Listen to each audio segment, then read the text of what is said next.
ইনকিলাব মঞ্চের মুখপাত্র শরীফ ওসমান হাদী হত্যার বিচারের দাবিতে রাজধানীর শাহবাগ অবরোধ করেছে ইনকিলাব মঞ্চ। জুমার নামাজের পর ঢাকা বিশ্ববিদ্যালয় কেন্দ্রীয় মসজিদ থেকে বিক্ষোভ মিছিল নিয়ে শাহবাগে অবস্থান নেয় সংগঠনটি। বিচার না হওয়া পর্যন্ত শাহবাগে অবস্থান নেওয়ার হুঁশিয়ারি দেন তারা। বিস্তারিত জানাচ্ছেন আবির আহমেদ। জুমার নামাজের পর ঢাকা বিশ্ববিদ্যালয়ের কেন্দ্রীয় মসজিদ প্রাঙ্গণ থেকে শুরু হয় বিক্ষোভ মিছিল। এতে অংশ নেয় ইনকিলাব মঞ্চের নেতাকর্মীরা সহ সাধারণ শিক্ষার্থী ও জনতা। মিছিলটি শাহবাগে পৌঁছালে সেখানে অবস্থান নেয় বিক্ষোভকারীরা। এ সময় ক্ষোভ প্রকাশ করে তারা। আজকে নবম তবে আমরা ধৈর্য ধারণ করে বসে আছে, আর কোনো ধৈর্য আমরা ধারণ করতে পারবো না।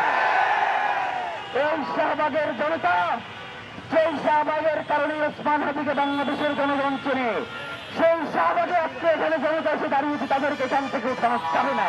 হাদীকে যারা ঘুমোতে দেন নাই, আজকে যাকে শাহাদাতের মর্যাদা নিয়ে এখানে যাকে দাফন করেছেন আপনারা, আপনাদেরকে দাফন করে না পর্যন্ত আমরা ঘরে ফিরে যাব না। অবরোধ চলাকালে হাদী হত্যার দ্রুত বিচার দাবি করে আন্দোলনকারীরা। দাবি আদায় না হওয়া পর্যন্ত কর্মসূচি চালিয়ে যাওয়ার হুঁশিয়ারি দেন তারা। ভারতের আধিপত্যের বিরুদ্ধে, সেটার জন্যই মূলত হাদী ভাইকে ধারণ করে ভালোবেসে এখানে আমরা এসেছি। আমরা চাচ্ছি যে হাদী ভাইয়ের বিচারটা হোক। আইন উপদেষ্টা, স্বরাষ্ট্র উপদেষ্টার ইমিডিয়েটলি পদত্যাগ করতে হবে। আমরা এখানেই অবস্থান করব যত পর্যন্ত বিচার না হয়।